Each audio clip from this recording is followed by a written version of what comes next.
তেঁতুলবেড়িয়া সমবায় সমিতিতে বিজেপি পঞ্চায়েত এলাকায় বিনা প্রতিদ্বন্দ্বিতায় জয়লাভ করল তৃণমূল কংগ্রেস। বুধবার জয়ীদের হাতে প্রশংসাপত্র তুলে দেওয়া হয়। উপস্থিত ছিলেন মহিষাদলের বিধায়ক তিলক কুমার চক্রবর্তী সহ অন্যান্যরা।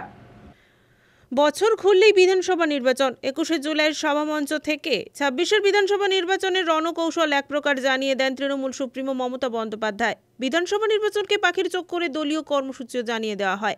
এই আবহে বিজেপির গ্রাম পঞ্চায়েতের সমবায় তৃণমূল দখলে নেওয়ার অনেকটাই শক্তিশালী হল তৃণমূল কংগ্রেস। বিজেপির পঞ্চায়েত এলাকায় সমবায় ভোটে প্রার্থী খুঁজে পেল না তাদের দল। ফলত সংখ্যাগরিষ্ঠতা নিয়ে তেঁতুলবেড়িয়ার সমবায় কৃষি উন্নয়ন সমিতির পরিচালক মণ্ডলীর বোর্ড গঠনে তৃণমূল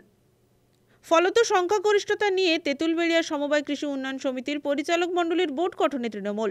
সমবায়ের মেয়াদ শেষ হয় কয়েক মাস আগে। ভোট ঘোষণা হতেই মাঠে নেমে পড়ে তৃণমূল। আগামী 9ই আগস্ট ছিল সমবায় ভোটের নির্দিষ্ট দিন।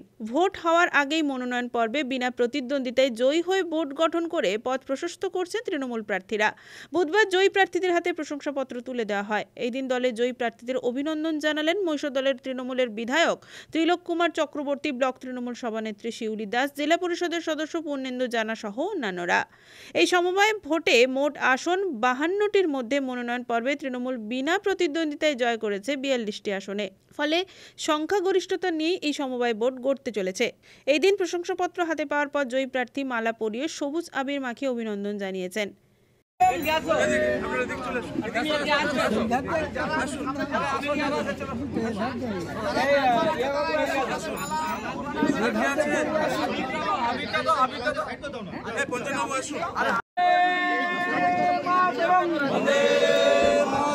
বিধায়ক তিলক চক্রবর্তীর নেতৃত্বে আমাদের আন্দোলন চলছে চলবে। বিধায়ক তিলক চক্রবর্তীর নেতৃত্বে আমাদের সর্বভারতীয় তৃণমূল কংগ্রেস সর্বভারতীয় তৃণমূল কংগ্রেস সর্বভারতীয় তৃণমূল কংগ্রেস সমবায় সমিতিতে জিতলো কারা? সমবায় সমিতিতে জিতলো কারা? 42টি সিটে জিতলো কারা? বন্দে মাতরম, বন্দে মাতরম,